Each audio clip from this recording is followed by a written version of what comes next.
Black woman took in 3 homeless kids. 25 years later, they stopped her life sentence. Jessica Tales. In the heart of Birmingham, Alabama, in the final days of the summer of 1999, Jessica Brown sat on the edge of her worn-out sofa, staring at the front door of her small apartment. The air was thick with heat and silence, broken only by the distant sound of children playing somewhere down the street. Jessica, a 36-year-old black woman with tired eyes and an unshakable spirit, worked as a social services aide, though the pay barely covered her bills. She had never had children of her own, but her heart had always found room for those no one else wanted. That morning, something unusual had happened. As she was leaving the community shelter where she volunteered part-time, she noticed a small commotion near the back entrance. 3 children, barefoot, dirty, and visibly shaken, had been left there in the early hours of the day. A note taped to the oldest boy's shirt read, "Please help them. I can't anymore." Jessica didn't ask questions. She just moved. By nightfall, the paperwork and legal barriers were still insurmountable, but she had already made her decision. She brought the children, 2 boys and a girl, back to her modest 1-bedroom apartment, ignoring every protocol, rule, and warning voice in her head. She fed them peanut butter sandwiches, gave them warm baths, and tucked them into her bed while she slept on the floor beside them. Their ages ranged from 3 to 8, but the youngest cried like an infant in the night, and the girl flinched at every loud sound. Jessica knew trauma when she saw it. And she also knew that the system would take days, if not weeks, to sort itself out. The children needed love now, not in a file folder, not after an evaluation, but now. She named them in her thoughts that night: Michael, the serious and watchful eldest; Tasha, the silent middle child with eyes too old for her age; and Caleb, the youngest, who refused to speak but clung to her with a desperation that broke her heart. She didn't know their real names yet, but she whispered promises to them in the dark. "You're safe now," she said. "I've got you." Jessica had grown up believing in the power of doing the right thing. Her grandmother had taught her that sometimes you had to break rules to follow your conscience. As the daughter of a steelworker and a church cook, Jessica had never imagined she'd live a life of comfort, but she had always imagined it would be one of purpose. She never married, choosing instead to dedicate herself to her work with at-risk children.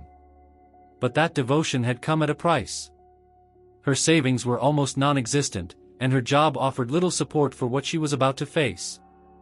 By the 3rd day, the children had begun to speak in fragments. Michael asked for water without fear. Tasha let Jessica braid her hair. Caleb fell asleep in her arms. Jessica, for the first time in years, felt her life bloom with something real. She called in sick to work and tried to contact the proper authorities, but the system was slow. The shelter wouldn't claim responsibility. Child Protective Services was overwhelmed and understaffed. So Jessica kept feeding, bathing, and loving them. She didn't tell her neighbors. She didn't need their judgment. People already looked at her with suspicion for living alone, for being quiet, for never attending the church bazaars. Her kindness had always been misinterpreted as strangeness. So when she began buying extra groceries, washing tiny clothes, and missing more days at work, people began to talk. And in a place like that, once people talk, it does not take long for whispers to become calls, and calls to become consequences. 1 week later, an anonymous report was made. A woman was allegedly harboring children who were not hers. The call was vague but enough to spark interest. No one knew what she had done. No one knew about the sandwich crumbs, the story times, or the way the kids had begun to laugh again. What they knew was that Jessica Brown was doing something that didn't make sense to them. And in the absence of understanding, they chose suspicion. That night, Jessica sensed a shift in the air as patrol lights painted blue streaks across her walls. She sat alone in her living room again, listening to the children breathe softly in the next room. Her heart was heavy, not with fear, but with a strange peace. She had done what she knew was right. She had no way of knowing that what began as a simple act of compassion would spiral into a legal nightmare that would take more than 2 decades to unravel. That her name, unknown and uncelebrated, would one day become the center of national outcry. that the children she had taken in that hot summer night would, 25 years later, hold the key to her freedom. But for now, all she knew was this: Jessica Brown had chosen love. And sometimes, that choice costs everything. The knock came just after 6 o'clock in the morning. 3 sharp raps against the metal door jolted Jessica from a shallow sleep on the living room floor. Her back ached from the cold surface, but her first thought was not of pain, it was of the children.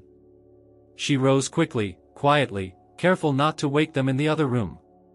Through the peephole, she saw 2 uniformed officers standing outside, hands on their belts, posture rigid.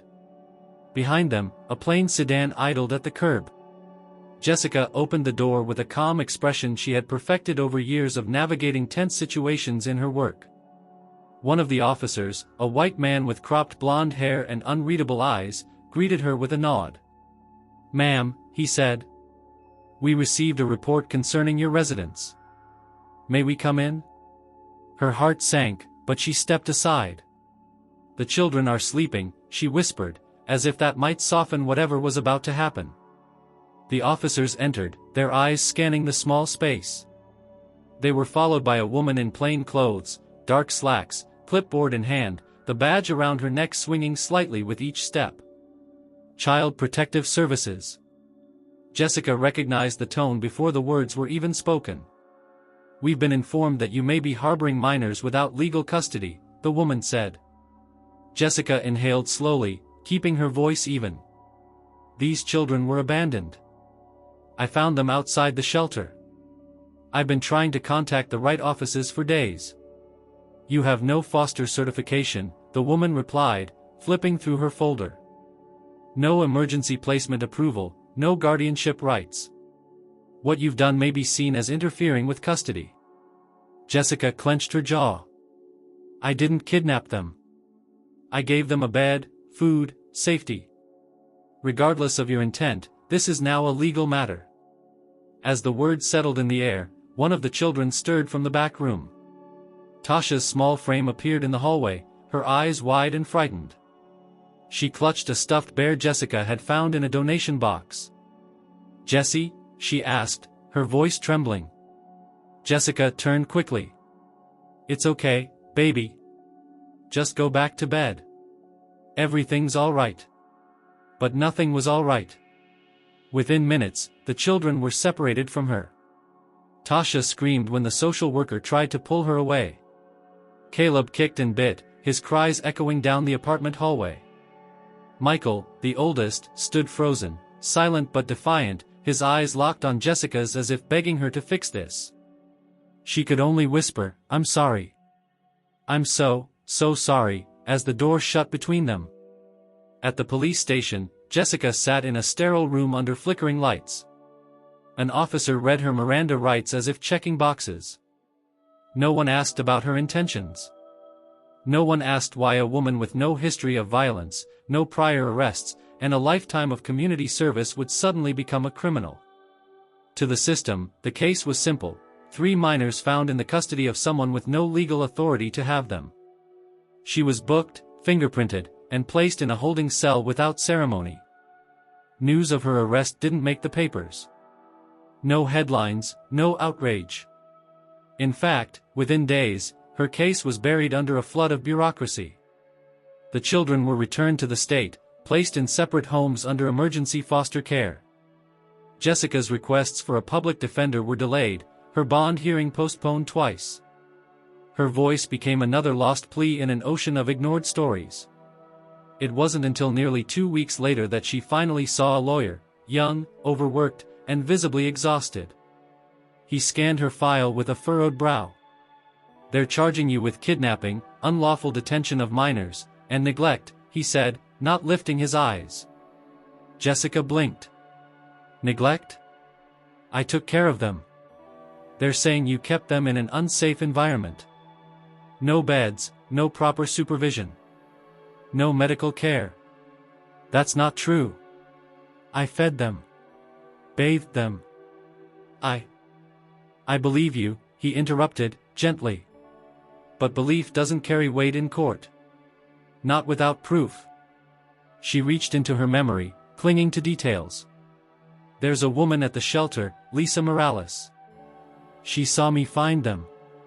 She knows I tried to get help. The lawyer scribbled the name down, nodding. I'll see what I can do. But, Jessica, I won't lie to you. This isn't going to be easy.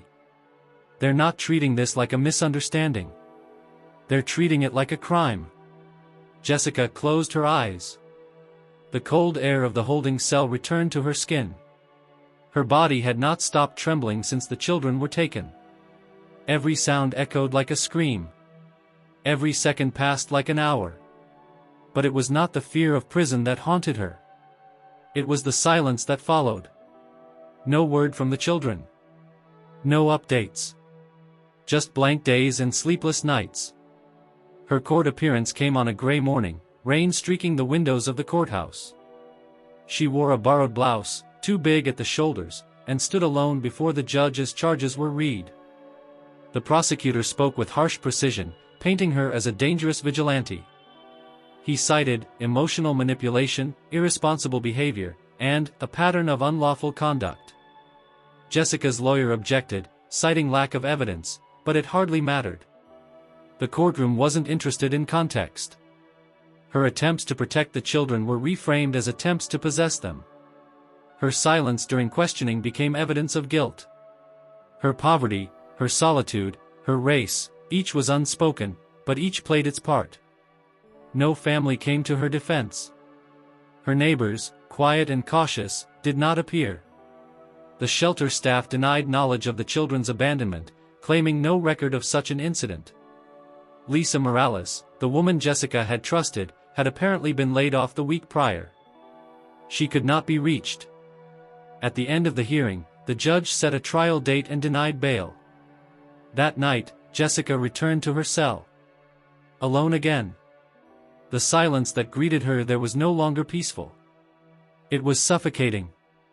She leaned against the wall and stared into nothing. For the first time, doubt began to creep in. Not about what she had done, never that, but about whether the world would ever see it for what it truly was, love, in its rawest form. Days turned to weeks. And still, no word from the children. No visitors. No letters. Jessica counted time by the number of meals served and the number of prayers whispered before sleep. In every moment, she thought of them, Michael's steady gaze, Tasha's trembling hand, Caleb's tiny arms around her neck. Had they been told she was the villain? Had they been told to forget? She refused to forget. Inside those prison walls, she began writing. Letters to each of them, one by one. She didn't know where to send them, so she kept them folded beneath her mattress. Each began the same way: if you ever wonder why I did what I did, I want you to know, because I loved you. She didn't know if they would ever read them. She didn't even know if they remembered her name. But she wrote anyway. Because sometimes, that's all love can do. The courtroom was nearly empty on the first day of Jessica Brown's trial. A few bored reporters sat in the back row, flipping through their notepads with no urgency, already certain this would be just another open-end shut case buried in the calendar of a congested Alabama court. No cameras were allowed inside, and no crowd had gathered on the courthouse steps. Jessica wasn't famous, wealthy, or part of any headline-grabbing scandal. She was just a quiet black woman accused of something that, to the system, seemed to make too much sense, crossing a line she was never meant to cross. The prosecutor opened with words that stung more than the charges themselves. He called her calculating, emotionally unstable, a danger to minors. He described her act not as an emergency rescue, but as unauthorized and deceptive, designed to manipulate vulnerable children into emotional dependency. Jessica sat still, her hands folded tightly in her lap, her eyes focused on a fixed spot on the floor. She didn't flinch, but her nails dug into the skin of her palm. Her court-appointed attorney attempted to argue compassion, to bring nuance into the room, highlighting her years of social work, her clean record, her intent to protect rather than harm. But intent wasn't admissible in the way he needed it to be.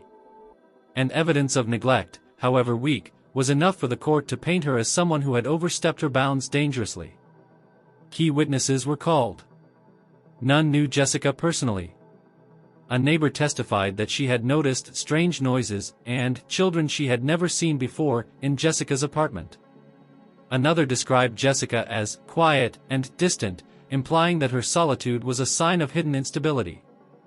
The shelter director insisted there was no official report made regarding abandoned children on the day Jessica had allegedly found them.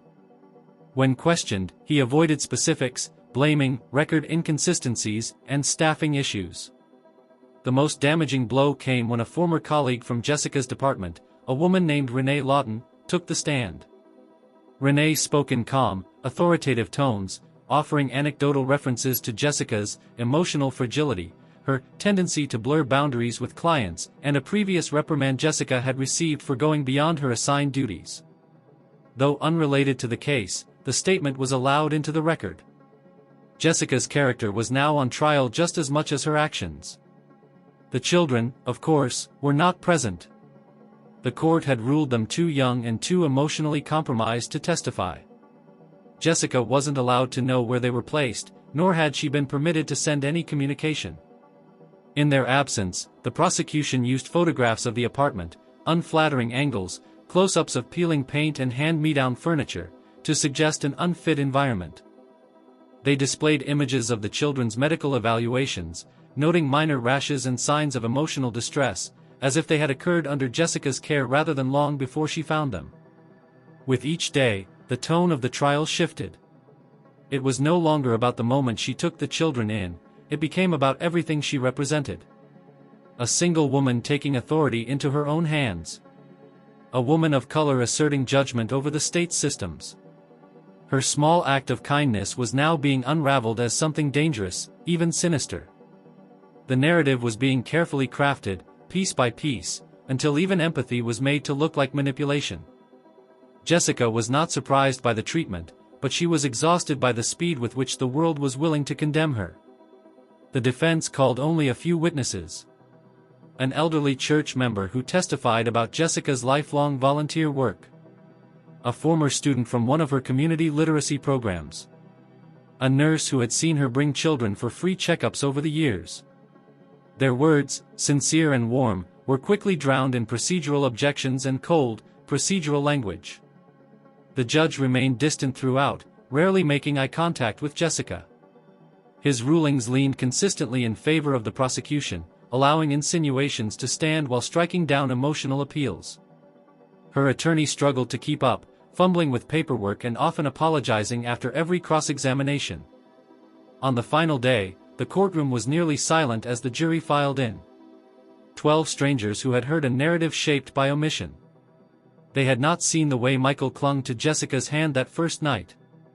They had not heard Caleb's whispered cries. They had not seen Tasha reach for Jessica in her sleep. What they had seen was a woman with no authority, acting without permission, and a state eager to make an example out of her. The verdict was announced with clinical finality. Guilty on all charges. Jessica did not cry. She did not move. Her expression remained unreadable, but her chest rose and fell slowly, as if absorbing the weight of a world she had already prepared herself to carry. Her attorney leaned toward her, whispering something she barely heard. The words were empty. She was already somewhere else. The judge began sentencing that same afternoon. The prosecution, emboldened by the verdict, pushed for the harshest penalty available. Due to the multiple charges, kidnapping, unlawful detention, and alleged neglect, and the fact that the victims were minors, the court had broad latitude. Life imprisonment. The word hung in the air like a blade. No eligibility for parole for at least 25 years. Jessica's age at the time of sentencing made the implication clear: she would spend the rest of her life behind bars. No statement from her was requested. No final word permitted. The court adjourned swiftly, with little fanfare. As she was led away in cuffs, her wrists sore from tight restraints, she didn't look back at the courtroom. She had already begun memorizing the faces of the children instead. That would be her way forward, if there was one. In the prison transport van, she sat alone. The city passed in a blur outside the reinforced windows. She was taken to a state correctional facility nearly 3 hours away, a facility that housed violent offenders and long-term inmates. There was no separation for the falsely convicted. The system did not account for nuance. On intake, Jessica was stripped of everything: her clothes, her belongings, her dignity. Her body was inspected, her fingerprints taken again. Her mugshot was snapped in harsh lighting. Her inmate number replaced her name. From that point on, she was not Jessica Brown. She was simply another body in a broken machine. But inside her, something remained untouched. The memory of that week with the children still pulsed beneath the surface, alive and unshaken. She had done the right thing. The world had punished her for it, but it had not erased the truth. In her first week at the prison, Jessica kept mostly to herself. She refused to be broken, but she also knew that survival meant silence. The other inmates saw her as quiet, strange, unreachable. She worked in the laundry room during the day and read at night, devouring anything the prison library had to offer. But her most sacred ritual came after lights out. In the dim glow of the corridor bulb, she would write letters. Always the same beginning. Dear Michael. Dear Tasha. Dear Caleb. She still had no addresses, no permission to send them. But she wrote anyway. Pages filled with love, with hope, with memories of the only 7 days that had ever truly felt like a lifetime. She didn't know that 25 years later, those letters would become the very thing that changed everything. But in that moment, she was just a woman holding on to a truth no one else seemed to care about. Jessica's first night in prison was not marked by screams or threats. It was marked by silence. A silence so complete it became deafening. The metallic echo of doors clanking shut, the rhythmic creak of the overhead fan in her cell, and the muted murmurs of other inmates settling into another night of confinement, all of it faded beneath the heavy realization that her life, as she had known it, had ended. She sat upright on the narrow cot, knees drawn to her chest, and stared at the blank wall across from her, unsure whether sleep would ever come again. In the weeks that followed, reality hardened around her like cold concrete. The women inside were not cruel, but they were guarded. Many of them had learned to trust no one, and Jessica's quiet, introspective demeanor only reinforced her place as an outsider. The guards didn't care about innocence or guilt. They cared about control. About compliance. Jessica gave them no trouble, and so she was largely ignored. She was assigned to a tier known for its long-term inmates, those serving sentences over 20 years. Most of them were forgotten women, mothers, daughters, once professionals, addicts, survivors. Some had committed terrible crimes. Others, like Jessica, had stories buried beneath the surface of bureaucratic failure and systemic injustice. But few asked questions. No one came into that place expecting kindness or understanding. Jessica's days quickly fell into a rigid routine. Wake at 5 o'clock. Roll call. Breakfast, a tray of powdered eggs and dry toast. Work detail in the laundry room. Lunch. Yard time. Back to the laundry. Dinner. Then, lock in until morning. She rarely spoke unless spoken to. The other women began calling her Mother J, partly because of her age, partly because of the calm, steady way she carried herself. She didn't correct them. Despite the cold repetition of prison life, Jessica found small acts of resistance in writing. Each night, after roll call, she pulled out scraps of paper she'd earned by good behavior and wrote letters in her tiny, neat handwriting. She had no way to send them, but that didn't matter. The act itself was sacred. It was how she kept her humanity intact. Dear Michael, today the sun looked different. A little softer. I hope you saw it too. Dear Tasha, I remember how you smiled when I sang to you. I still hum that tune sometimes, just for you. Dear Caleb, I imagine you taller now. Do you still sleep with your hands curled under your chin? She folded each letter carefully and hid them in a hollow she had carved behind a loose brick near the back of her bunk. Over the months, it became her ritual, her sanctuary. The guards never searched there. And even if they did, what would they find? Just words. Just love. Her attorney visited once, 6 months into the sentence. He came with news that the appeals had been denied. His tone was apologetic but detached. Jessica could see the fatigue in his eyes. He had moved on. She nodded through the entire meeting, offering no argument. She had learned by then that the system was not designed to admit fault. Her case was closed. By the second year, Jessica had become part of the prison's rhythm. She began tutoring other inmates who struggled with reading or wanted help writing letters to family. It started with one woman named Patrice, who asked for help spelling her daughter's name correctly in a birthday card. Then it grew. Soon, every evening, 2 or 3 women would sit by her bunk and ask, shyly, for her help. "Miss J, how do you spell apology? What's another word for miss you that don't sound so desperate?" Jessica never asked about their crimes. She listened. She encouraged. She helped them find the right words. In doing so, she began to rediscover her voice too. One night, a young woman named Clarice sat with her longer than usual. She was barely 20, with eyes too dark for her age. "You ever think about the outside?" Clarice asked. Jessica paused. "Every day. Do you think people forget about you?" Jessica folded a letter slowly. "They already have." Clarice didn't speak again, but she stayed for a long while, just sitting in the silence. It was the kind of silence Jessica had grown used to, not empty, but full of unspoken understanding. Years passed. Jessica's hair began to gray. Her back stiffened in the mornings.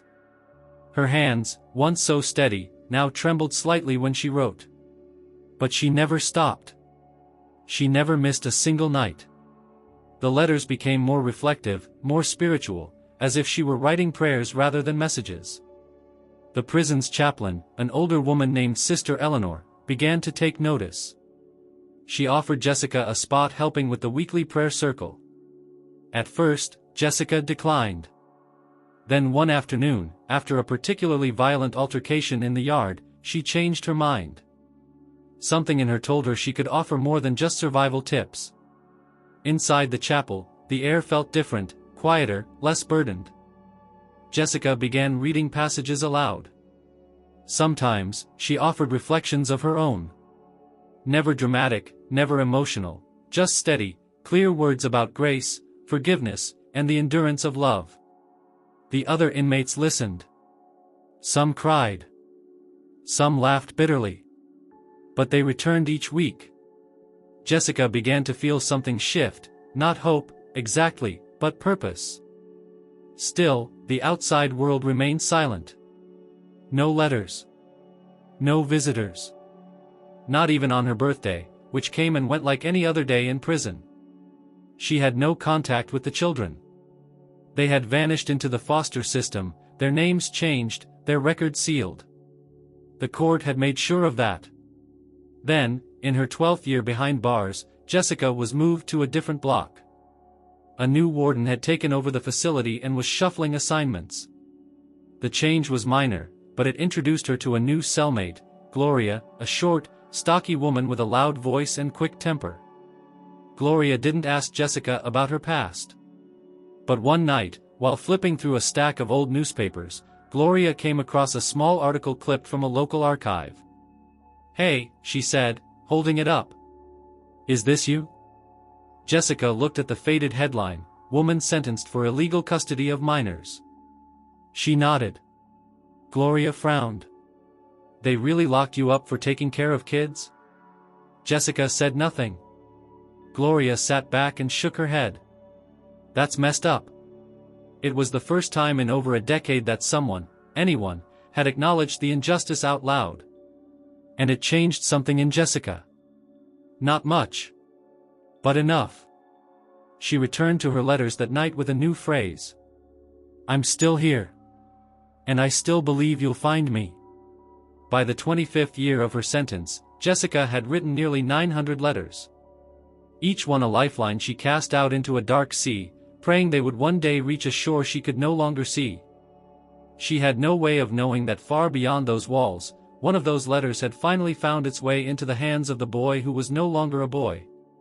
It was a dusty Saturday afternoon when Michael found the letter.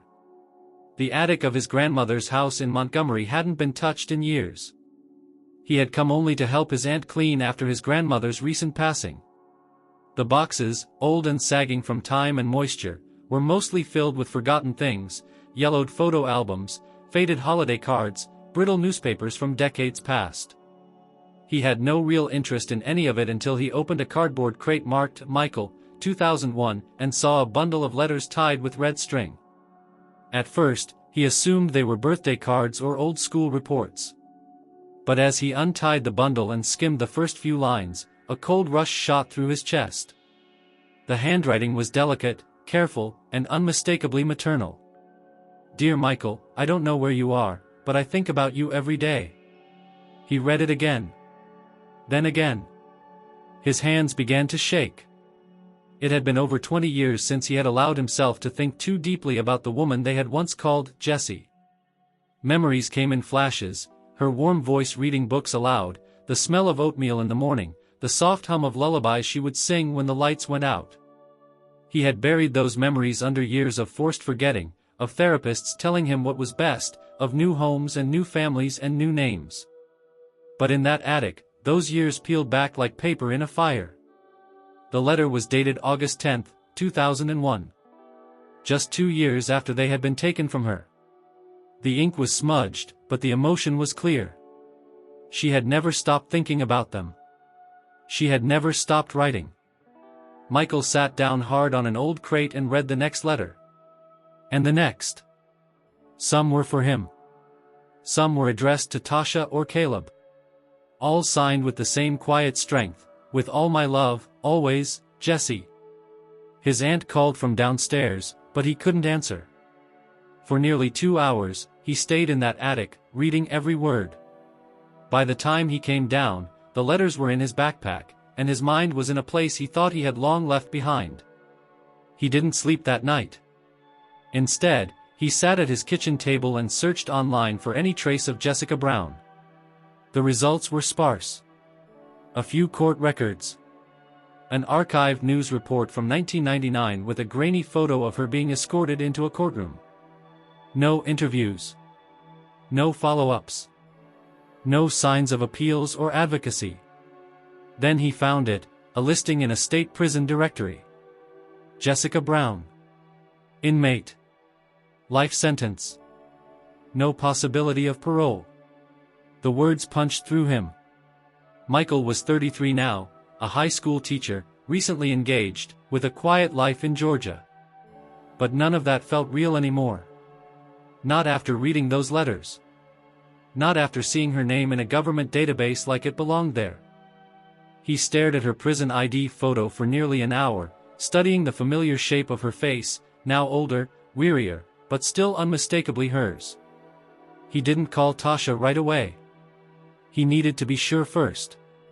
He needed to know he wasn't losing his mind. But by the end of the week, he had driven to the prison.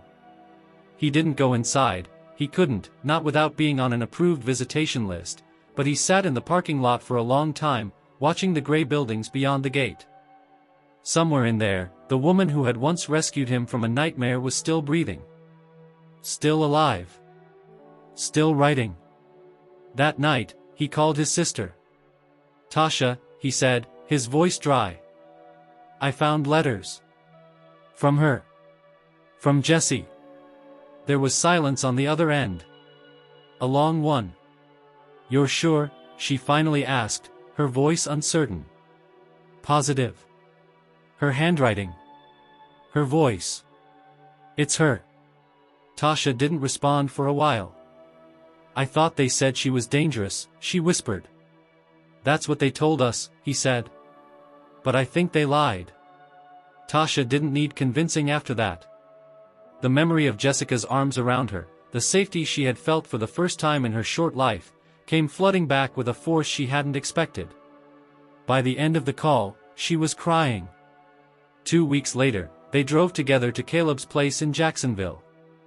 He was 28 now, working at a community center, quiet and private by nature. Michael let Tasha do the talking. Caleb listened without interruption. Then he reached for one of the letters Michael had brought with him. It was addressed to him, dated from when he was 10. His lips trembled as he read it. "She remembered," he said. "All this time." "She never stopped," Tasha replied. The three of them sat in silence for a long time. By the end of that weekend, they had made a decision. They were going to find out what really happened. Over the next few months, they began gathering everything they could. Michael filed requests for court documents, trial transcripts, and Jessica's inmate file. It took weeks, but piece by piece, they built a timeline of the case. As they read through the legal documents, a sickening pattern emerged. The prosecutor had relied heavily on character testimony rather than hard evidence. The shelter had failed to document the drop-off of the children. The initial report had come from an anonymous caller, with no follow-up investigation. Key evidence had never been introduced. There were glaring holes in the timeline, inconsistencies in the testimonies, and repeated failures of due process. The deeper they dug, the clearer it became: Jessica had been sacrificed to protect the image of a system that had failed those children. Michael reached out to an old friend from college who had become a civil rights attorney. Her name was Leah Marcus, and when he explained the situation, she agreed to look into it. After reviewing the documents and hearing the sibling story, she was blunt. "This is one of the worst miscarriages of justice I've seen. She never should have been prosecuted, let alone convicted." "So what can we do?" Caleb asked. Leah exhaled. "The wheels of justice move slowly. Especially when they don't want to admit they got it wrong. But if we can prove new evidence, prove that the narrative was manipulated, we might have a case for post-conviction relief." They didn't hesitate. Michael offered to testify. Tasha agreed to share everything she remembered. Caleb, though more hesitant, committed himself as well. They were no longer children. And the time for silence was over. The process was grueling. Hours of interviews, affidavits, meetings with nonprofits and advocacy groups. They contacted former staff from the shelter, some of whom had moved out of state. One, a woman named Lisa Morales, finally agreed to speak. She remembered Jessica. Remembered the children. Remembered the morning they were found. "I told the shelter director what happened," she said, "but they told me not to talk. Said it would look bad for the department." Her testimony became the key that unlocked everything.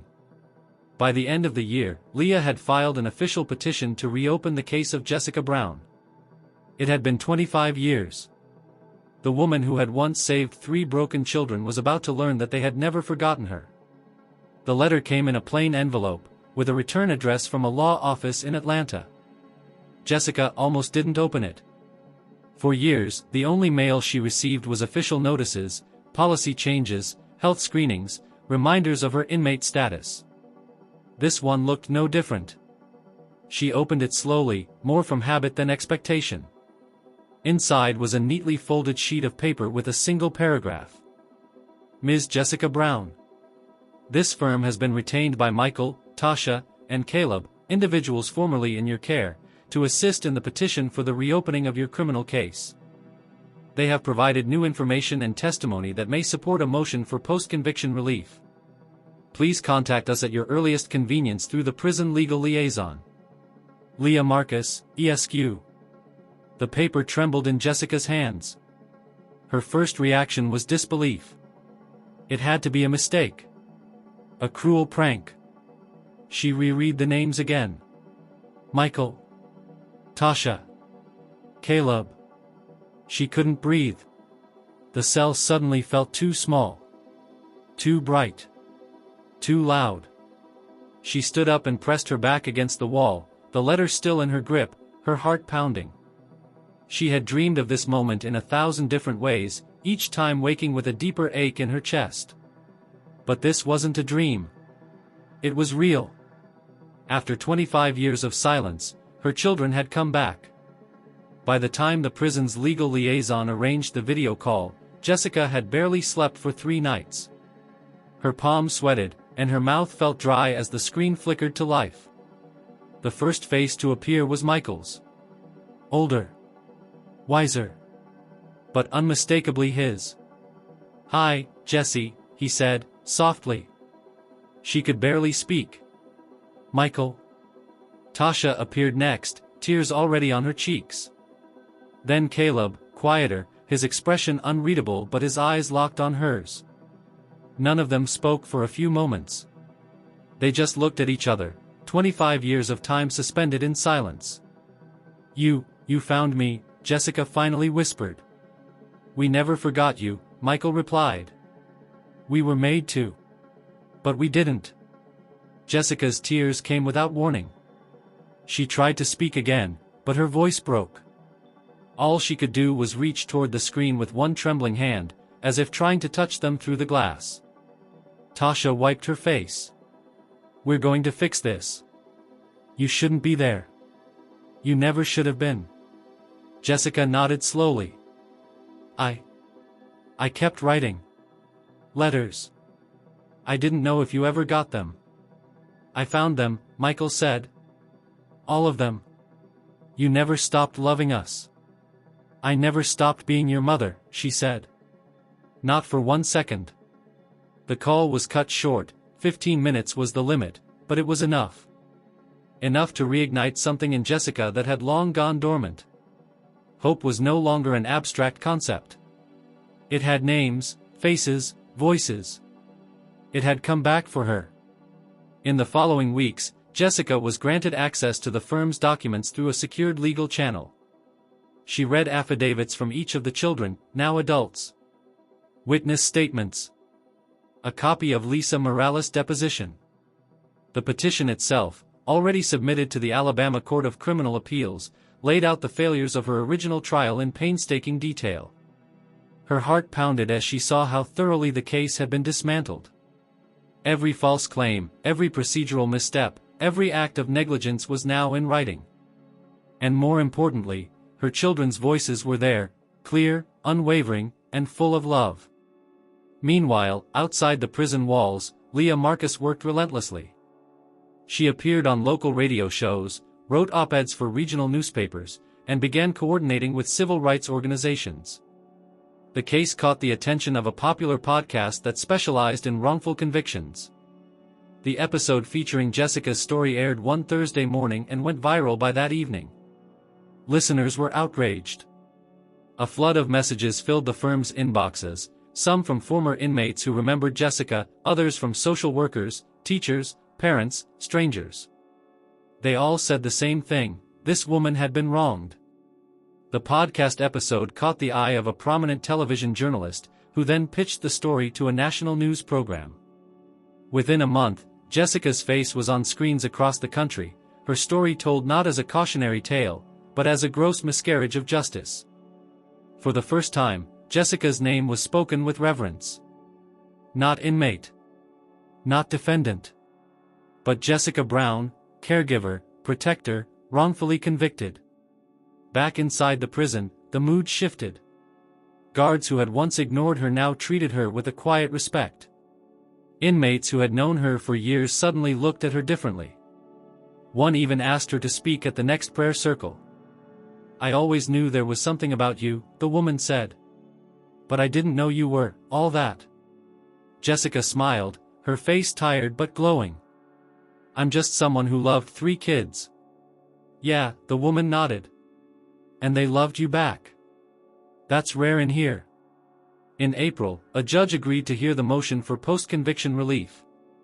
It wasn't a guarantee of freedom, but it was a major step.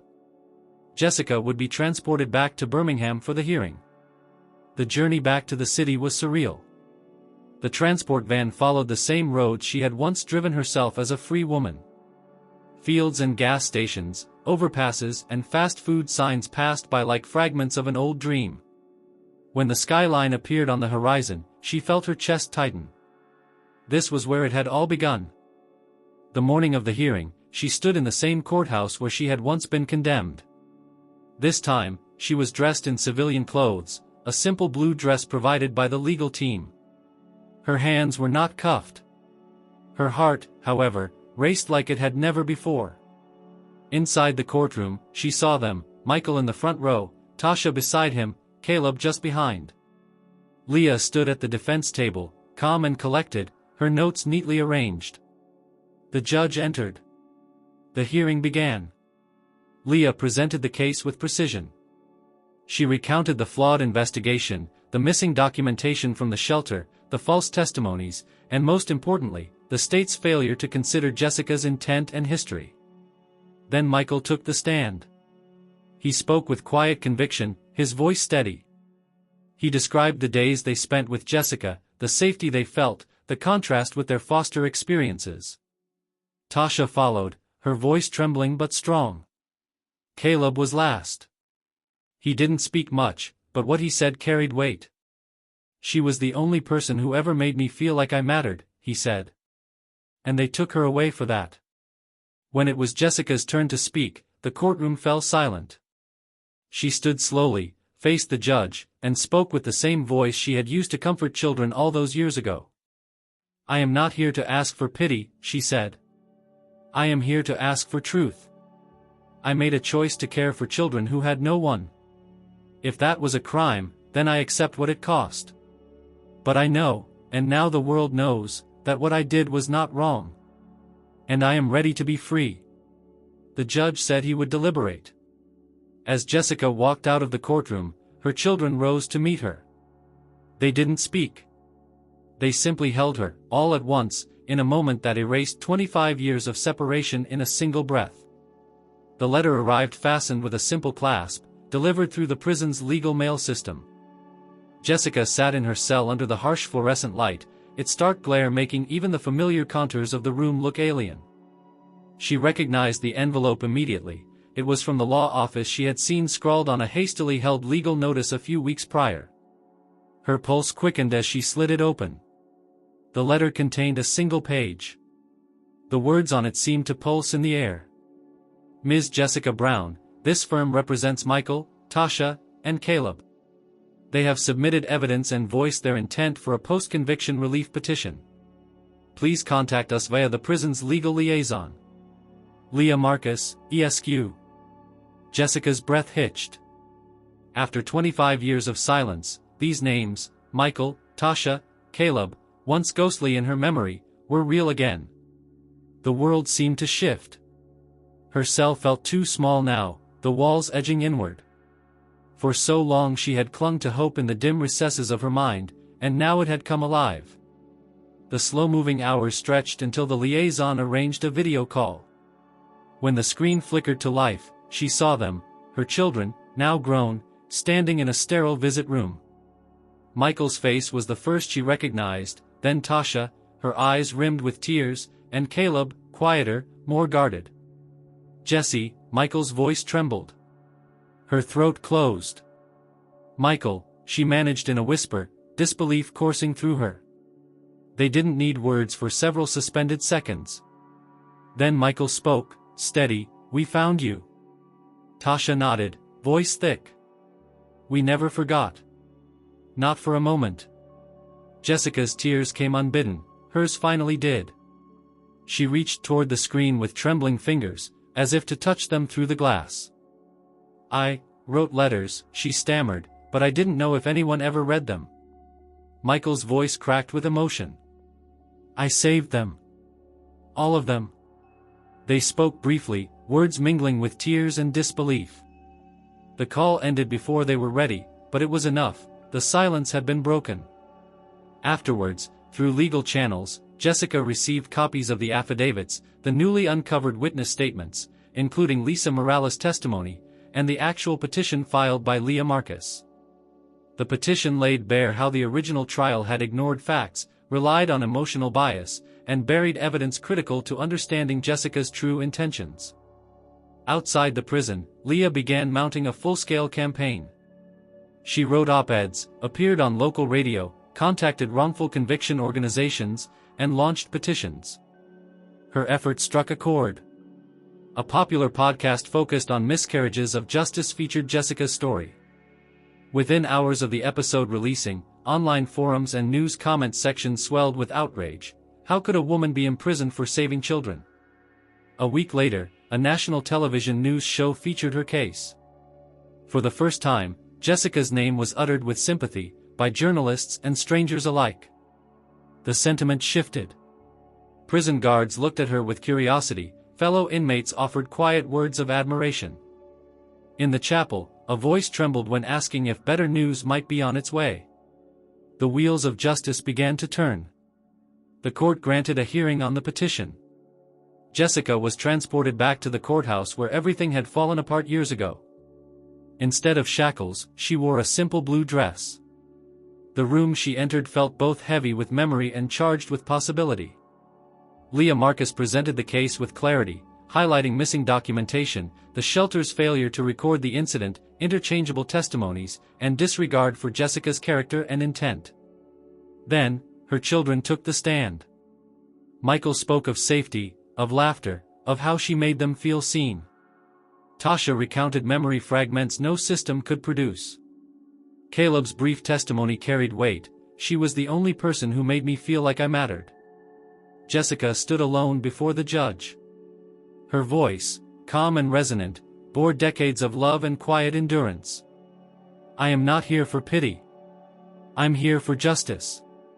I acted out of love, not for control.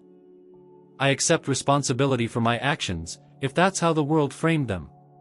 But what I did was not wrong. I want my name cleared.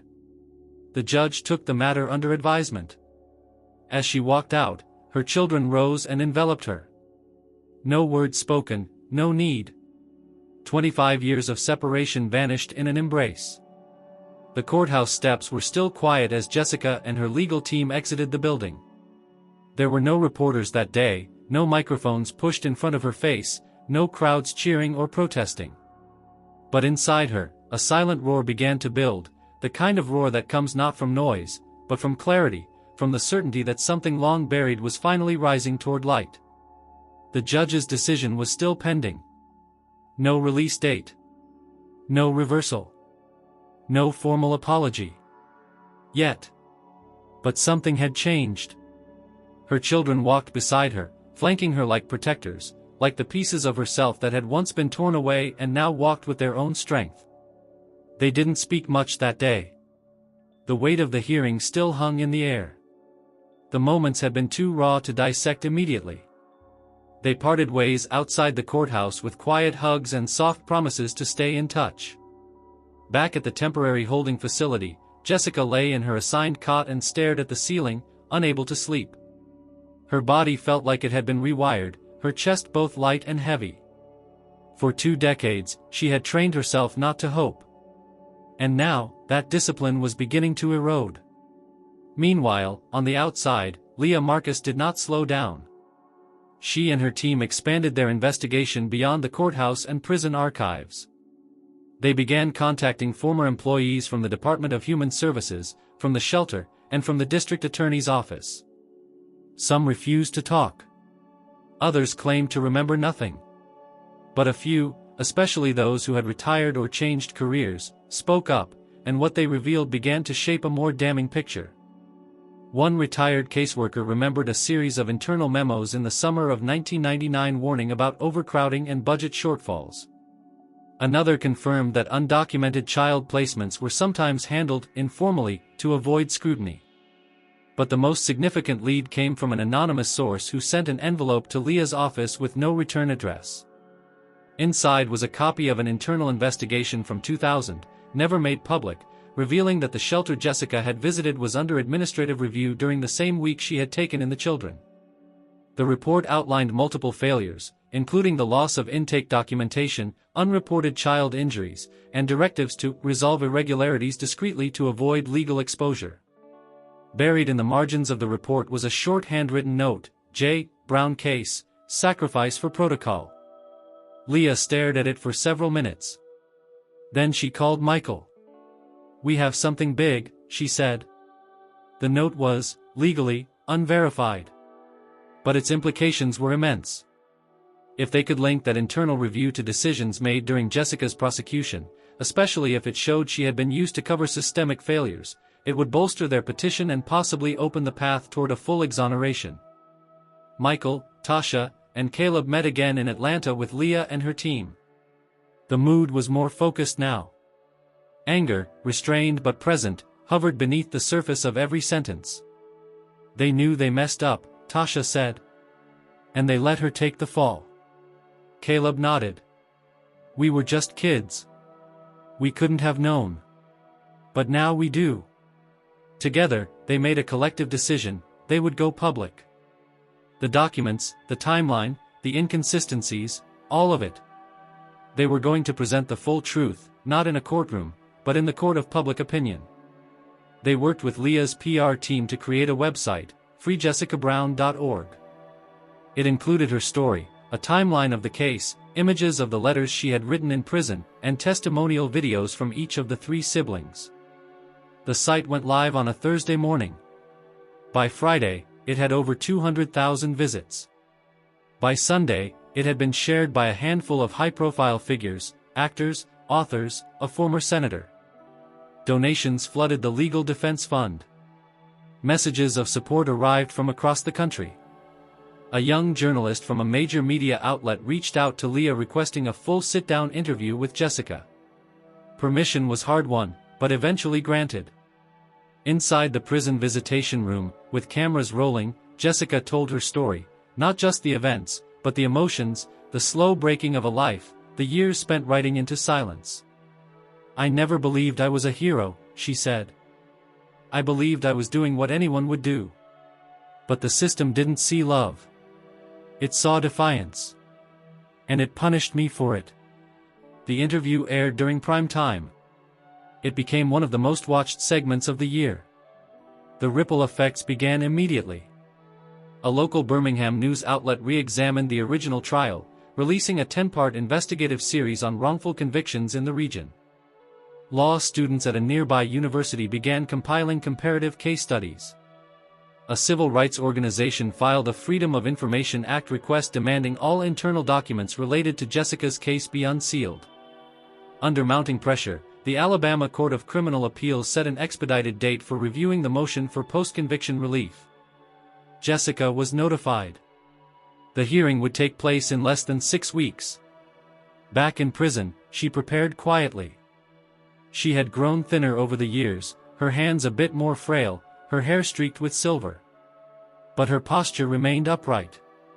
Her voice, when she spoke to the chaplain or to Clarice, now a close friend, still carried that unwavering calm. I never asked for a second chance, she said once, sitting by the small window that overlooked the prison yard. I only asked not to be erased. Clarice nodded slowly. Looks like the world's finally ready to remember you. When the final hearing day arrived, Jessica was transported once again to the courthouse. This time, the steps were full, reporters, supporters, even a few protesters demanding broader justice reform. Inside, the air buzzed with tension. Leah's arguments were precise and methodical. She introduced new documentation, including the anonymous internal memo. She explained the legal failures not as isolated oversights, but as systemic decisions that targeted Jessica to protect institutional credibility. Then she stepped aside. Jessica approached the stand one last time. I've lived 25 years behind bars for an act of love, she said. And if I had to do it again, I would. Because the alternative, walking past those children, pretending not to see them, that would have been a greater sentence. The courtroom was silent when she stepped down. The judge called a recess to deliberate. Jessica returned to the waiting room with her children and Leah. Michael paced. Tasha held her hand. Caleb sat quietly, watching the door. When the judge returned, everyone stood. His voice was even. After reviewing the new evidence, and considering the procedural failures that have now come to light, this court finds that the original conviction of Jessica Brown was fundamentally flawed. Therefore, the sentence is vacated. Ms. Brown is hereby released from state custody, effective immediately. Jessica didn't move. For several seconds, the words didn't register. Then Michael reached for her hand. Tasha gasped. Caleb exhaled. You're free, Mom, Michael whispered. Jessica blinked, tears filling her eyes. I don't remember how to walk out, she said softly. Michael smiled. We'll show you. The announcement of Jessica Brown's release sent shockwaves through the state's legal and political infrastructure. While national media praised the decision as a rare victory for compassion and justice, within the corridors of government and law enforcement, the ruling was received with quiet hostility and strategic silence. Behind closed doors, officials who had been complicit, or willfully negligent, in Jessica's conviction began preparing their defenses, not against her, but against public perception and liability. Within 24 hours of the judge's ruling, the district attorney's office released a carefully worded statement: "While we respect the court's decision, we stand by the evidence presented at the time and the actions of the prosecution. Any further comment is pending legal review." It was the kind of language meant to say nothing while protecting everything. But the backlash was already mounting. Jessica, meanwhile, found herself in a world she no longer recognized. Her first step outside the courthouse was disorienting. The sky felt too wide, the noise too sharp, the flashes of cameras like lightning. The crowd waiting outside erupted in applause, but Jessica could barely register it. Michael wrapped his arm around her, steadying her. Tasha whispered something about the car, about moving slowly, but Jessica couldn't hear. The moment was too large. Too loud. Too bright. That night, they stayed in a quiet rental house in a wooded neighborhood outside Birmingham. Leah had arranged it as a temporary refuge until Jessica could decide what she wanted to do next. The house was simple, with a wraparound porch and creaky floors, but the first time Jessica lay down on the bed, she wept. It was the first real bed she'd touched in over 2 decades. The mattress embraced her like a memory. She did not sleep much. Freedom, she discovered, did not feel like relief, it felt like confusion. After years of strict routines and silence, the openness of choice was overwhelming. In the early mornings, she wandered the house barefoot, staring at the electric stove, the television remote, the unfamiliar noises of a neighborhood waking up. Her children stayed nearby, quietly helping with meals, answering her questions, giving her space. But even outside the walls of prison, Jessica was not truly free. 2 days after her release, Leah received a letter from the Alabama Attorney General's office indicating the state was reviewing all legal options and considering an appeal of the court's decision. It was a threat, dressed in formal language, but clear enough. The system, embarrassed and exposed, was not ready to surrender. "They're trying to save face," Leah told Jessica over coffee. "If they can delay things, intimidate you, muddy the waters, they might discourage you from pursuing a civil suit or public hearings." Jessica nodded slowly. "They're afraid of what happens next." "They should be," Leah said. "Because now the world is watching." The legal threat wasn't the only resistance. Within a week, several conservative commentators began casting doubt on Jessica's case. A segment on a national news network framed her as reckless and unauthorized, questioning whether the court had overreached in overturning the conviction. Social media, once a wave of support, now became a battleground. Hashtags like #JusticeForJessica competed with #RuleOfLaw and #SheStillBrokeTheRules. But Jessica remained calm. She knew this wasn't about her anymore, it was about what she represented. The system's failure. Its fragility. Its fear of being held accountable. Despite the backlash, invitations poured in. Talk shows. Panels. Documentaries.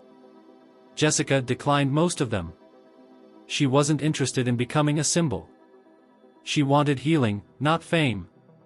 But at her children's urging, she agreed to an in-depth, pre-recorded interview with a respected journalist known for long-form storytelling. The interview was filmed in the rental house's living room. Jessica sat in a simple chair, hands folded, her voice measured and deliberate.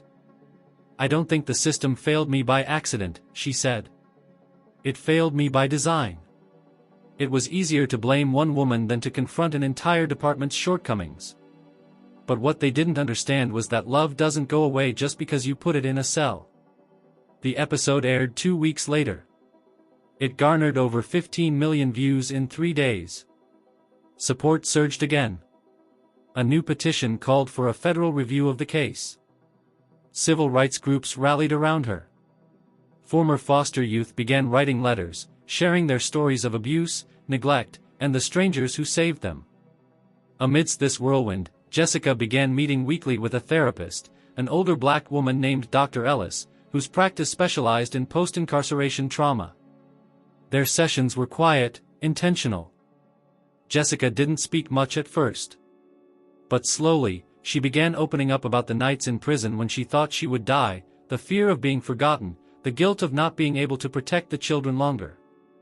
Dr. Ellis listened without interruption. "You survived," she said once. "But now you have to learn to live." Living was the hard part. Jessica avoided crowds. Supermarkets made her anxious. She struggled with basic technology. One night, while trying to adjust the thermostat, she burst into tears. Michael found her in the hallway, trembling. "I don't belong out here," she whispered. "Yes, you do," he said, holding her. "We brought you back for a reason." It was Tasha who suggested the idea of the foundation. "We don't have to wait on the system," she said. "We can do something now. Something real." With Leah's help, they began the process of establishing a nonprofit, the Jesse Brown Initiative. Its mission was simple: support women wrongfully convicted, advocate for reform in child protection systems, and create safe housing for women re-entering society after incarceration. Jessica insisted the focus not be on her. "Let it be about what comes next," she said. "Let it be about building, not mourning." The foundation's launch event was modest, just a gathering in a local community center. But word spread. Donations arrived. Volunteers offered services. And one by one, other women, formerly incarcerated, forgotten by courts, broken by bureaucracy, came forward. Jessica spoke briefly at the event. "I didn't survive 25 years to waste the years ahead," she said. "If I can be free, so can others. If I can be heard, then no voice is too small." But just as things began to stabilize, the resistance escalated. A state senator filed a motion to open a legislative inquiry into the court's decision. A lawsuit was threatened against the Department of Human Services for breach of confidentiality related to the internal memo leak. Leah was subpoenaed. Michael received anonymous threats through social media. A journalist digging into the original case had his car vandalized. The message was clear: the system had been challenged, and now it was fighting back. Jessica remained firm. She refused to be silenced again. "This isn't about me anymore," she told Dr. Ellis one afternoon. "It's about what happens when the truth gets too loud to ignore." The system was resisting. But this time, so was she.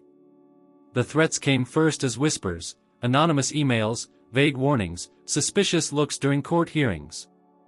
Then they began to surface more boldly. A letter arrived at the Jesse Brown Initiative's newly rented office, torn open before Jessica had a chance to read it. Inside was a typed message, unsigned and impersonal: "If you keep pushing, you'll regret waking up the past." She didn't flinch. She folded the letter carefully, handed it to Leah, and returned to her meeting with a young woman recently released from prison. The woman was 19, barely literate, and had spent 2 years in juvenile detention for shoplifting diapers and baby formula. Jessica listened quietly, took notes, and offered the same thing she always offered: not pity, but presence. By then, the initiative had grown from an idea into a full operation. A rotating staff of 5, most formerly incarcerated women, ran the day-to-day. There were housing partnerships in 2 cities. A mentorship program was underway. Therapy vouchers were being distributed. The work was slow, sometimes bureaucratic, always emotional. But it was moving. At the center of it all, Jessica remained steady. Despite being the face of the movement, she avoided attention when possible. She chose not to speak at large rallies or appear on television unless it directly benefited the women they served. Her presence, when felt, was personal. She made tea in the office kitchen. She reviewed grant proposals with quiet intensity. She sat in on counseling sessions when women asked her to. She was not interested in becoming a celebrity. She was interested in becoming useful. Still, the world didn't stop watching. Supporters across the country began organizing under the banner of #FreeJessicaNow, repurposing the hashtag to advocate for others like her still incarcerated. University law clinics started projects in her name. Civil rights attorneys used her story in conferences. A coalition of mothers wrongfully imprisoned, calling themselves Jessie's Daughters, formed in 3 states. And the resistance only deepened. A week after the initiative received its nonprofit certification, state auditors arrived unannounced to inspect their finances. Nothing was out of place, but the timing wasn't lost on anyone. The media frenzy began anew. One conservative columnist accused Jessica of weaponizing victimhood.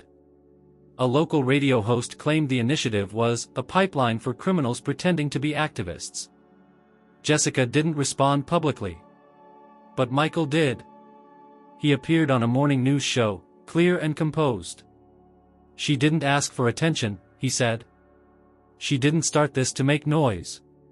But when someone spends 25 years in a cage for loving children, and you try to tear her down for surviving, that's not justice. That's cowardice. The clip went viral within hours. Celebrities reposted it. Activists latched onto it. And then, something shifted. Jessica's silence became its own form of power. While her critics shouted, she built. While others speculated, she listened. Her quiet became a mirror, reflecting back the ugliness of those desperate to break her. And still, she wrote letters. Even though she was free, Jessica continued the ritual she had started in prison. Only now, she wrote to women still behind bars. Dozens of them. Hundreds. She mailed letters by hand, each one personalized, filled with encouragement, strategies for post-release life, poems, and prayers. One of those letters reached a woman named Bernice Holloway, serving a 20-year sentence in Mississippi for defending herself against an abusive partner. Bernice shared the letter with her cellmate. The cellmate shared it with her mother. Her mother posted it online. The letter read, in part, "You are not what they wrote on your paperwork. You are not your case number. You are not the worst day of your life. You are still a person, still a future, still capable of building something that the world cannot erase." It was reposted over 500,000 times in 3 days. Journalists started referring to Jessica as the prison mother. The title made her uneasy, but the effect was undeniable. Her letters were being published in major magazines. Schools began assigning her story as required reading. A publisher offered her a book deal, she declined. She had no interest in commodifying her pain. Instead, she published a public archive online, the Letters Project. A free database of correspondence, support templates, re-entry planning guides, and essays by formerly incarcerated women. It became a hub. Not just for information, but for connection. Then came the moment that shifted everything. The Alabama State Senate, under growing national pressure, held a public hearing on wrongful convictions. Jessica was invited to speak. She declined, at first. But after discussing it with Leah, with Michael, and eventually with Tasha, she agreed. She wasn't doing it for herself. She was doing it for the women who still had no voice. The hearing was held in a packed chamber. Cameras lined the back wall. Legislators leaned forward, pretending to be attentive. Jessica walked in without notes. She took the microphone and looked out at the rows of suits and ties and polished smiles. "You all know my name now," she began. "But you didn't know it when it mattered. You didn't know it when I was sentenced without evidence. You didn't know it when I was writing letters in the dark, wondering if I'd ever be seen again. Now that I'm free, you want to study me. Quote me. Use me to fix your broken image. But I'm not here to help you feel better about yourselves. I'm here to tell you that what happened to me isn't rare. It's regular. It's institutional. It's documented." She paused, letting the weight settle. "I was not wrongfully convicted because the system failed. I was wrongfully convicted because the system worked exactly as it was designed. If you want to honor me, fix the design. She stepped down to a silence heavier than applause. The hearing went viral within hours. The clip played on news shows, scrolled endlessly on social media, was translated into 3 languages by international news outlets. Jessica's words were printed on protest signs, on t-shirts, on the cover of a national magazine. And yet, she remained the same. She returned to her office, replied to emails, reviewed cases, held space for new mothers, returning citizens, terrified girls fresh from release. In a world suddenly clamoring for her voice, Jessica remained rooted in action. Her story had awakened something. Not just outrage, but momentum. Her voice had been silenced for 25 years. Now it echoed in thousands of others. The courtroom was no longer a stranger to Jessica Brown, but this time, it carried a different weight. It was no longer the place where she had been stripped of her name and replaced with a number. It was no longer the chamber where she had stood voiceless while the system built a false narrative brick by brick around her. This time, she was returning not as the accused, but as a witness to truth. This time, she had a voice, and she was not alone.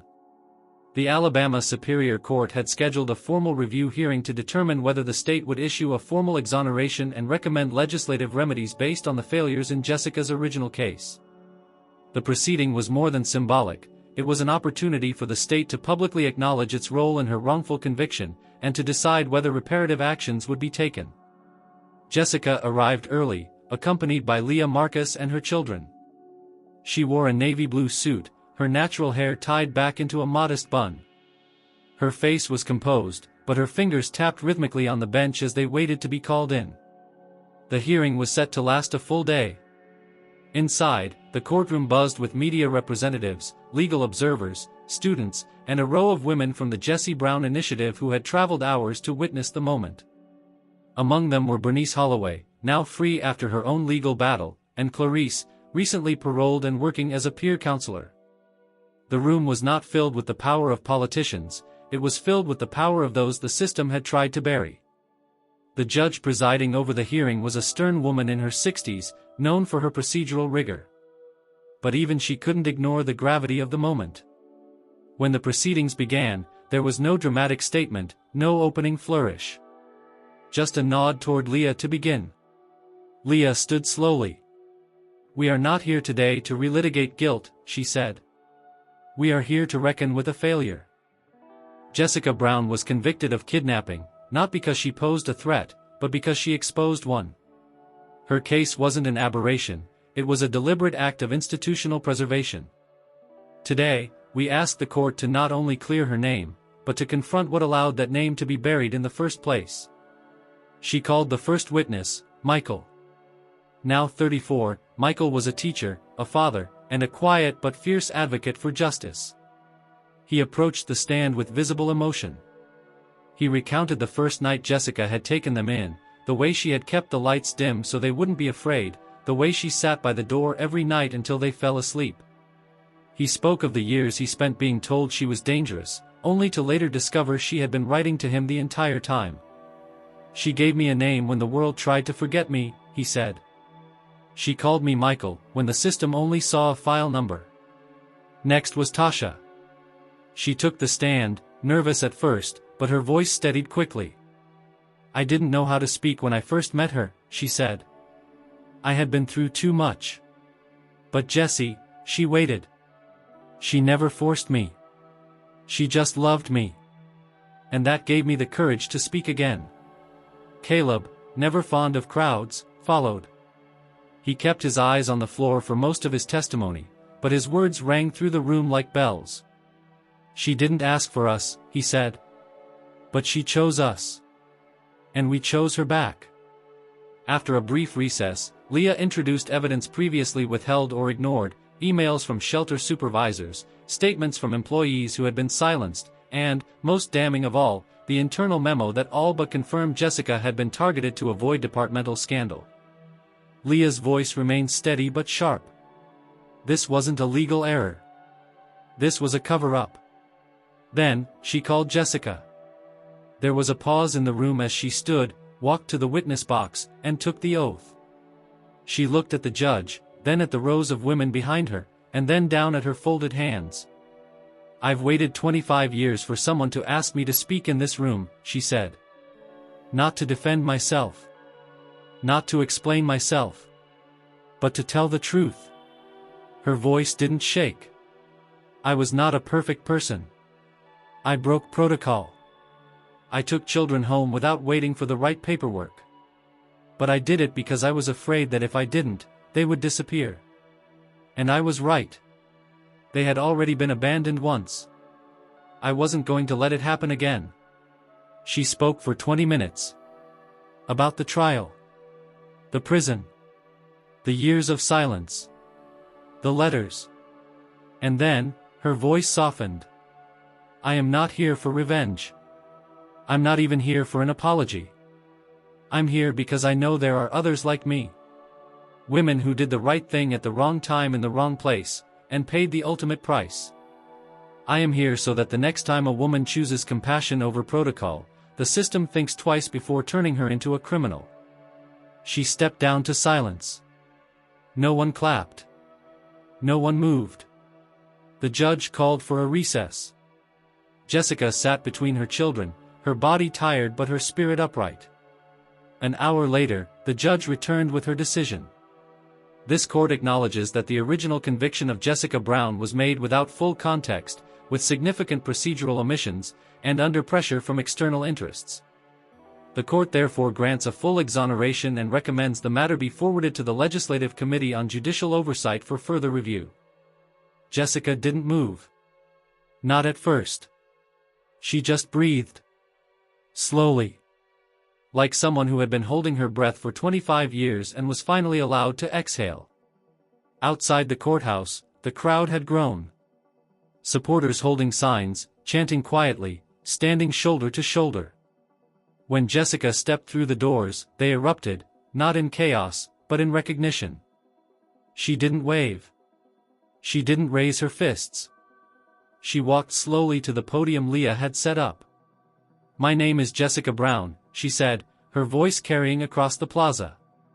"And today, I am finally free, not just from prison, but from silence." The air seemed to still. She looked to the women gathered behind her, many still fighting their own battles. "This is not the end," she said. "This is the beginning." The courthouse doors had barely closed behind her when the world seemed to open in ways Jessica had never imagined. Her name was no longer just a headline. It was a rallying cry, a case study, a symbol sewn into placards and banners and projected onto buildings during vigils for justice. But for Jessica, what mattered more than the symbolism was the shift, small, careful, but unmistakable, that began to ripple through the system that once tried to erase her. In the weeks following the exoneration, the Alabama State Committee on Judicial Oversight held its first public session specifically addressing wrongful convictions stemming from procedural negligence. Jessica was not required to attend, but she chose to. Not to speak. Not to relive. Just to watch. Sitting in the audience, she observed as legislators, judges, and attorneys discussed her case, not as a tragedy, but as a breach of public trust. A state senator, once indifferent, now read aloud from the very transcript that had failed her. A court administrator admitted the internal memo should have triggered a full investigation back in the year 2000. They used her name. They referred to her letters. They acknowledged, at last, that the system had sacrificed her to protect itself. It was surreal. Later that night, at home, Tasha prepared tea as Jessica sat on the couch, feet tucked under her, watching the steam curl from her cup. "You okay, Mama?" Tasha asked. Jessica smiled faintly at the sound of the word. "I think so," she said. "But sometimes it still feels like I'm visiting someone else's life." "Because it doesn't feel real?" "No. Because it feels like a life I was supposed to live before someone else took it." Tasha sat beside her, quiet. "You've still got life to live." And that became the quiet motto Jessica carried with her into every space she entered. It wasn't revenge that pushed her forward, it was recovery. Not of time, which was already lost, but of purpose. Within 3 months, the Jessie Brown Initiative had expanded into 4 states. With partnerships in place and growing support from private donors, they launched transitional housing programs specifically for women released after wrongful convictions. These homes were modest, clean, and full of warmth, places that didn't feel like shelters, but beginnings. Jessica visited every one. She sat with new arrivals, helped make beds, brought books and toiletries, offered handwritten notes to women too overwhelmed to speak.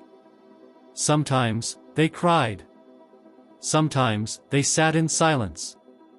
One woman, just 22, stared at Jessica for a long time before finally whispering, "I read about you. I didn't know women like us could win." Jessica smiled. "We don't win," she said. "We endure. And then we build something better." Meanwhile, her legal team prepared a civil suit, not for money, but for accountability. The state had issued no apology. No direct restitution. Leah knew that the only way to force institutional change was to make it costly not to change. As the case gained traction, something unexpected happened. A retired judge who had once overseen juvenile cases during Jessica's time stepped forward. He requested a private meeting with Jessica, claiming he had information that could be relevant. Leah was hesitant at first. The man, Judge Carlton Graves, had a reputation for rigid sentencing and conservative leanings. But Jessica agreed. They met in a private chamber in Montgomery. Graves entered slowly, now in his 80s, supported by a cane. He greeted Jessica with a nod, not quite able to look her in the eyes. "I was part of the machine that did this to you," he said. Jessica didn't speak. Graves sat, took a deep breath. "In 1999, I received a memo, one of the first red flags about the shelter involved in your case. It was buried. I buried it. I thought I was protecting children by protecting institutions. I thought a system under scrutiny would collapse, and that would make everything worse." Jessica looked at him then. "So you let them destroy a woman instead?" His face crumpled slightly. "I did. And I'm sorry. I know it doesn't fix anything." "It doesn't," she said softly. "But it matters." Graves asked to testify in her civil case. His appearance in court was one of the most unexpected turns in the saga. A former judge publicly admitting that he allowed institutional fear to outweigh justice made headlines across the country. His testimony became a central pillar in the trial, which eventually resulted in a substantial financial settlement for Jessica and, more importantly, a mandated reform package for the Department of Child Services.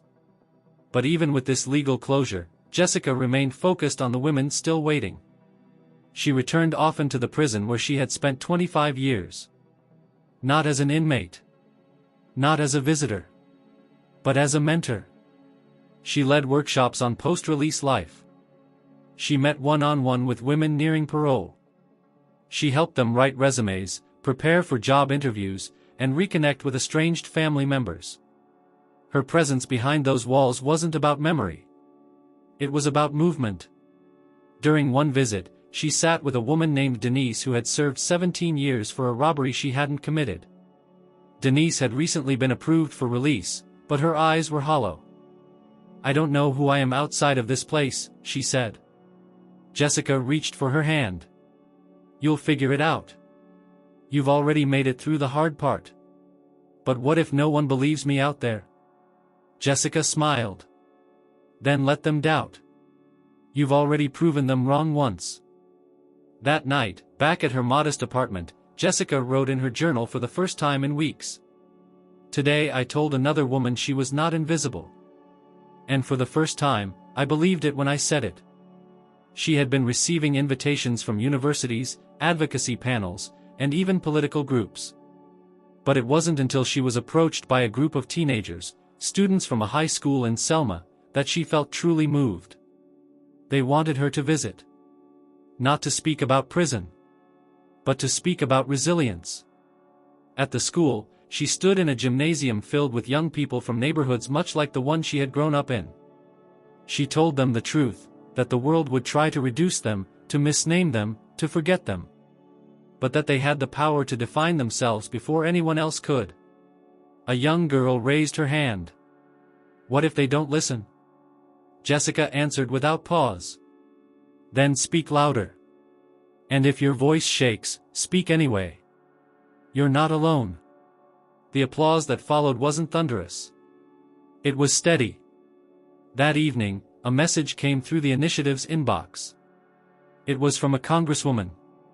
She wanted to nominate Jessica Brown for a National Human Rights Award. Jessica didn't answer right away. Instead, she stood at the window, looking out over the city.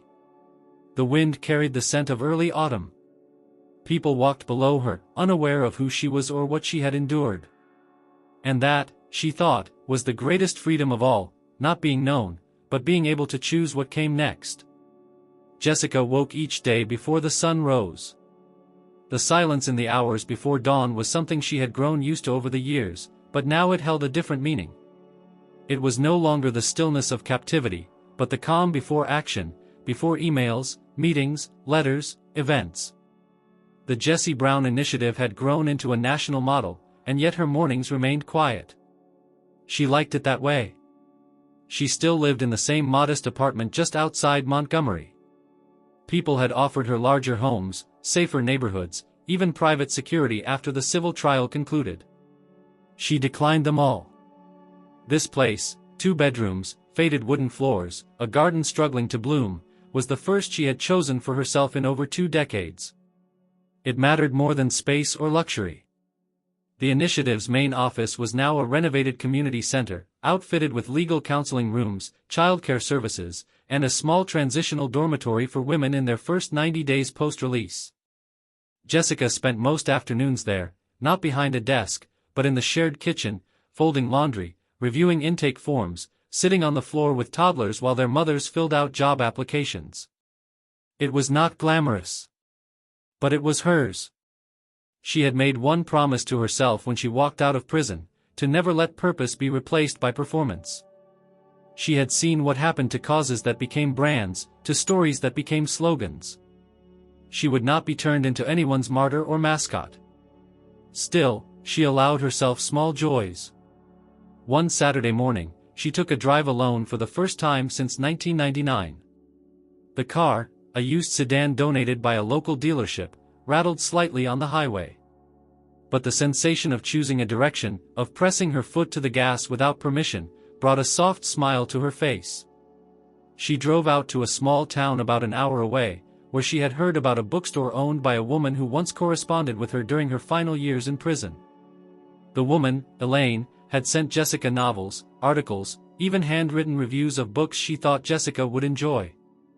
They had never met in person. When Jessica entered the store, Elaine looked up from the counter, and for a moment, just stared. Then, with shaking hands, she stepped out from behind the register and embraced her. "You're real," she whispered. "You're really here." Jessica laughed softly. "So are you."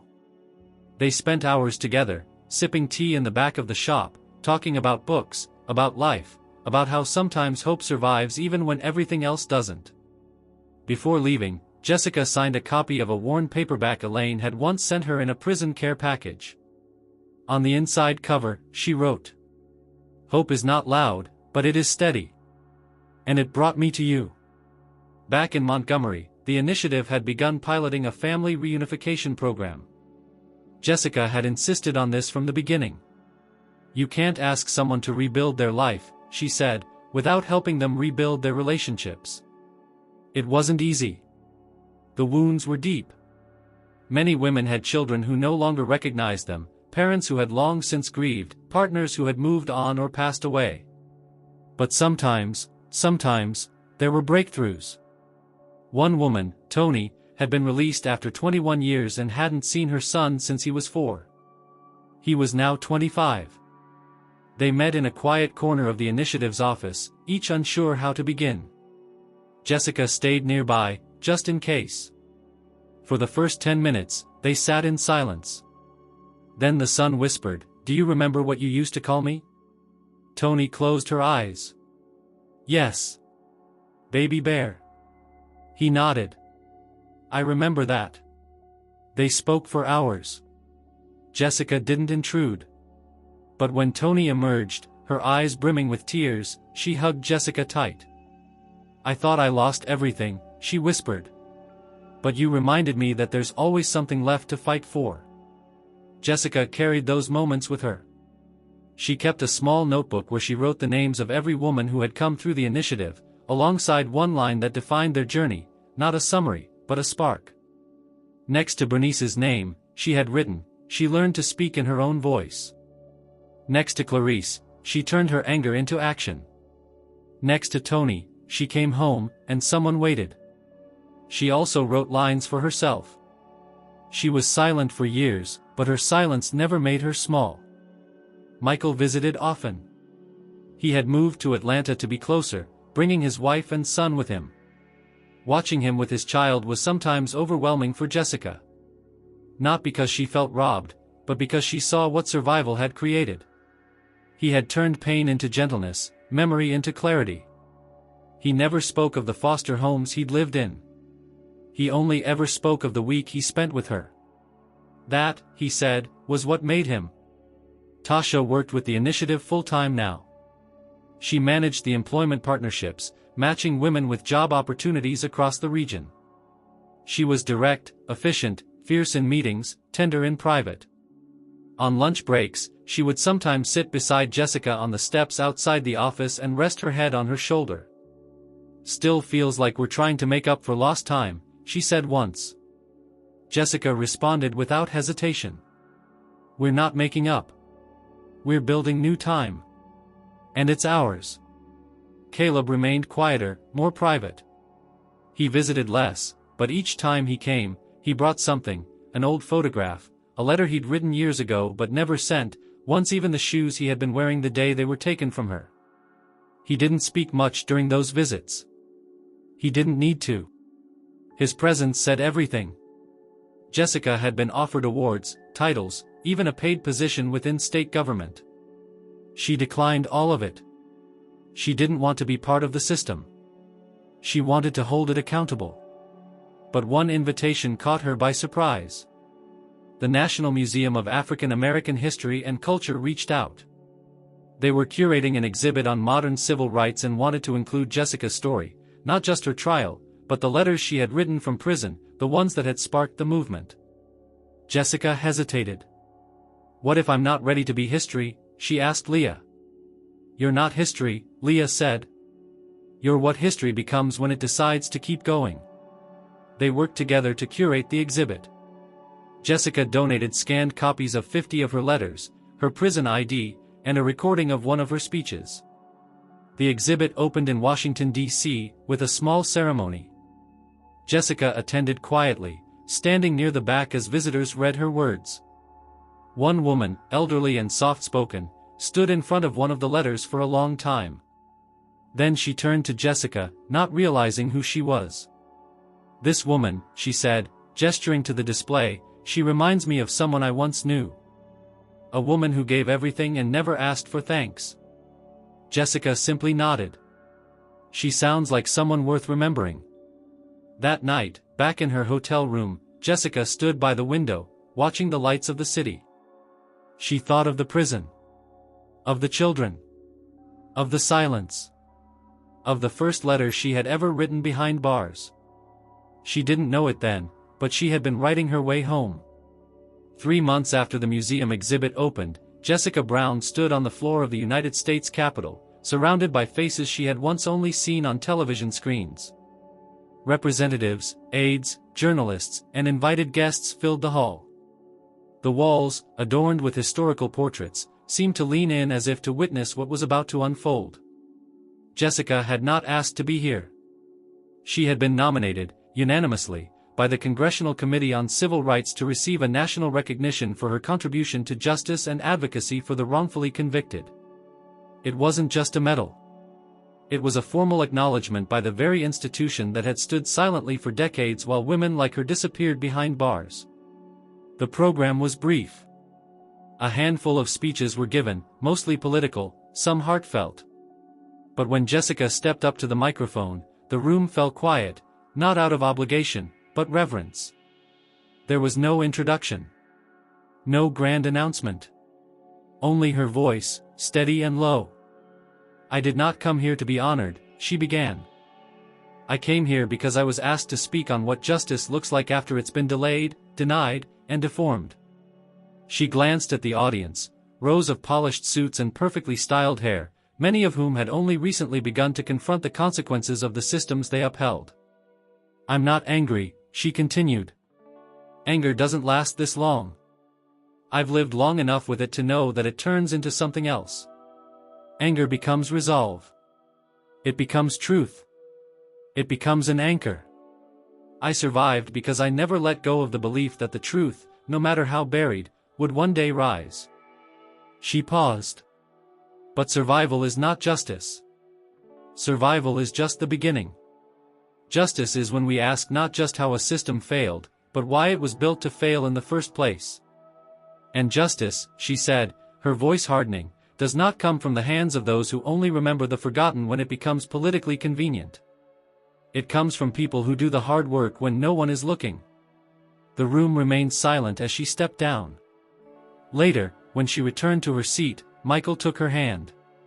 His eyes were glassy. Jessica simply nodded, a quiet acknowledgement passing between them. It wasn't triumph. It was peace. Following the ceremony, she was invited to attend a closed-door meeting with members of the House Judiciary Committee to discuss legislative recommendations for systemic reform.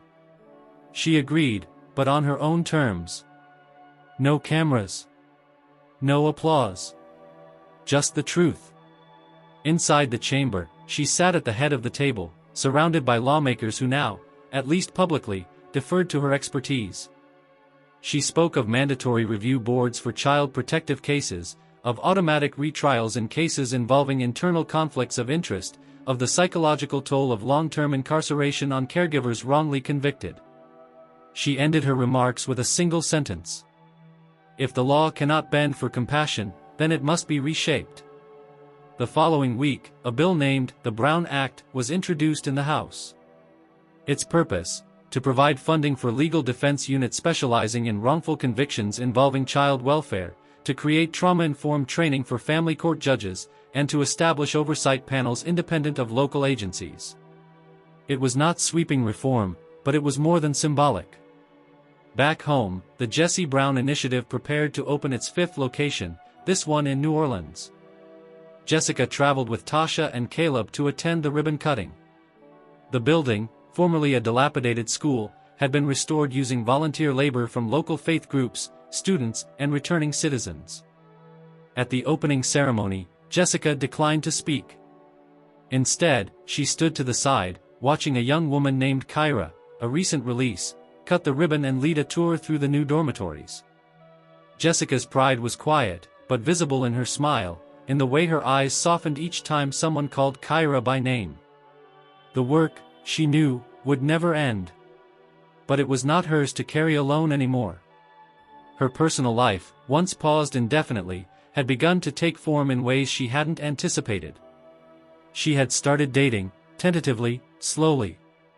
A man named Leonard, a retired librarian who volunteered at one of the initiative's literacy programs, had asked her to dinner after months of quiet conversations.